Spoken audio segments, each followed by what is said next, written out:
I get goosebumps all over my body. So I have never ever seen anything like that. So the theories has been many and creative, but no one has came up with an explanation. Everything is just speculations. There is a place at the bottom of the Baltic Sea where every instrument that approaches it seems to lose its mind. Compasses drift. Cameras fail. Divers who have spent decades in open water say the same thing when they come back up. They have never felt anything like it. For more than 10 years, this single object has resisted every explanation science has thrown at it. And now, after over a decade of testing, sampling, and argument, a team of researchers says they have finally reached a conclusion. They are calling it the corpse of a machine. And once you hear why, you may understand why nobody wanted to say it out loud. It started, as these things often do, with a routine survey. In the summer of 2011, a small Swedish exploration company called OceanX was doing what it always did, scanning the seabed of the Gulf of Bothnia for shipwrecks. The Baltic is a graveyard of maritime history. Centuries of trade routes, naval battles, and storms have left thousands of wrecks scattered across its floor, and treasure hunters like Peter Lindberg and his partner Dennis Åsberg made their living finding them. A strong sonar return usually meant timber, iron, and old cargo. It meant another payday. But on that particular afternoon, the shape that crawled across Lindberg's monitor did not look like a ship. It was circular, massive, nearly 60 meters across. And its edges were wrong. Too clean, too symmetrical, too deliberate to have been shaped by centuries of tide and current. Lindberg ran the scan again, adjusted the frequency, checked the equipment. The image did not change. Something round and enormous was sitting on the seafloor 90 meters down, and it did not behave like anything natural. What unsettled the crew even more than the object itself was what lay behind it. A furrow gouged into the seabed, running in an almost perfectly straight line for nearly 300 meters, as if something massive had skidded to a violent stop. The object hadn't drifted into place. It looked like it had crashed. That alone might have been written off as a strange rock formation, a boulder dragged by an ancient glacier, if not for what came next. The Gulf of Bothnia sits on one of the most geologically stable regions on the planet. No volcanic activity, no fault lines, nothing capable of producing a structure like this through natural processes. When geologist Volker Bruckner from Stockholm University reviewed the sonar data, he ruled out glacial movement almost immediately. Glacial scarring is chaotic. It scatters in every direction, leaves irregular scratches without pattern. What sat at the end of this furrow told a different story. A straight track ending in a dead stop, like a landing rather than an accident of geology. Bruckner examined the data again and again, hoping for a simpler answer. He never found one. Whatever this object was, it had no geological relationship to the ground beneath it.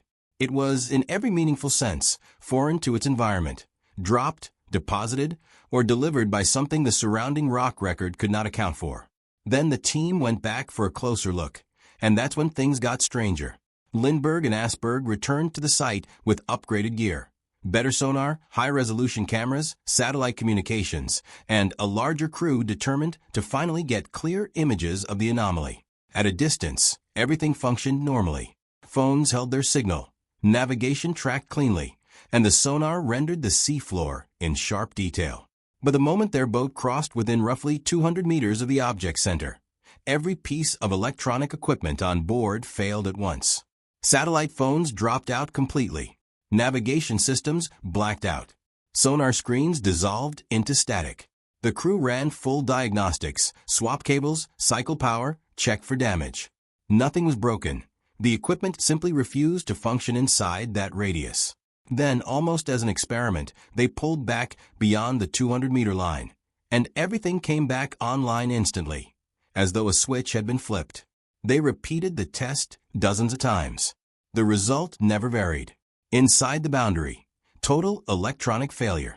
Outside it, full recovery. There was no gradual signal loss, no static-laden middle ground. It was an on-off switch, precise and repeatable, and the crew began referring to the area simply as the dead zone. Bruckner tried to explain the interference using known geology. Iron-rich or magnetically active rock can cause minor compass deflection or faint instrument disturbance. That much is well understood. But nothing in that category can disable satellite phones, drain digital circuitry, and blank out sonar across a 200-meter radius. That kind of effect requires an active energy source, not a passive mineral deposit. And the Ocean X crew had anchored over plenty of iron-laden wrecks and documented magnetic anomalies in the Baltic before without losing so much as a flicker of signal. Whatever was happening here operated on a scale nobody could account for using existing models. If the machines could not observe the object safely, the only option left was to send people down to touch it directly. At 90 meters, the Baltic is close to freezing, and the darkness is total, the kind where a diver cannot see their own hand without a light. Stefan Hogborg, Ocean X's lead diver, went down breathing a trimix blend of helium-nitrogen and oxygen designed to keep him lucid under 9 atmospheres of pressure. Visibility was reduced to little more than an arm's length by suspended sediment that never seemed to settle. An ROV had gone down first, its floodlights barely cutting through the particulate haze, but its mechanical arm had already returned one unsettling data point. When it gripped a protrusion on the object surface, the pressure readings suggested a material far harder than ordinary sedimentary rock. It didn't flake, it didn't crumble, and its surface was covered in dark, blackened patches, cracked like ceramic pulled too fast from a kiln, as if sections of it had once been molten before freezing solid in an instant. But cameras could only tell the team so much. Hogborg needed to see it himself. He had expected an unusual rock formation, strange but explainable. What his flashlight found instead stopped him mid-swim. A wall perfectly vertical, rising at what looked like an exact right angle from its base. Smooth, deliberate, nothing like the rounded, worn surfaces that centuries of current and sediment produced naturally. He followed it into what seemed like a narrow corridor, where 2 flat planes met at another precise 90-degree angle. Erosion does not do this. Water and sand round every edge they touch, give enough time. That is one of the most basic rules of geology on Earth. Yet here, under his own hands, was a corner as sharp as if it had been cut yesterday. The detail that shook the entire expedition, though, was on the object's upper surface. A perfectly circular opening set inside a raised square border. A shape within a shape, geometrically clean, almost like a hatch frame carved into stone. Nothing in natural rock formation produces interlocking geometric shapes like this. Not through erosion, not through crystallization, not through any process catalogued in modern geology. Hogborg described touching the rim and feeling 2 completely contradictory things at once. The texture of scorched, weathered stone under his fingers, and the unmistakable precision of engineered design in front of his eyes. Samples chipped from the site were sent back to Bruckner's lab at Stockholm University, in the hope that a controlled analysis would finally put the mystery to rest. Instead, it deepened it. The material was identified as basalt, an igneous rock that forms only when molten lava cools and hardens. But the Baltic Shield has been geologically quiet for tens of millions of years. There is no volcanic source anywhere near this location, no magma chamber, no plausible mechanism for basalt to have formed here naturally. Finding it at this site was, in Bruckner's own comparison, like discovering a glacier in the middle of a desert. Under closer analysis, the crystal structure told an even more violent story. It showed clear signs of exposure to extreme heat, followed by almost instantaneous cooling, a thermal signature associated with intense, sudden temperature shifts rather than slow geological formation. Bruckner considered a meteorite impact, since a large enough space rock could theoretically generate that kind of heat on contact. But that explanation collapsed the moment it was compared to what the divers had actually found. A meteorite strike is chaotic and destructive by nature. It shatters, melts, and fuses material into a formless, glassy mass. It does not produce straight corridors, vertical walls, or a symmetrical hatch.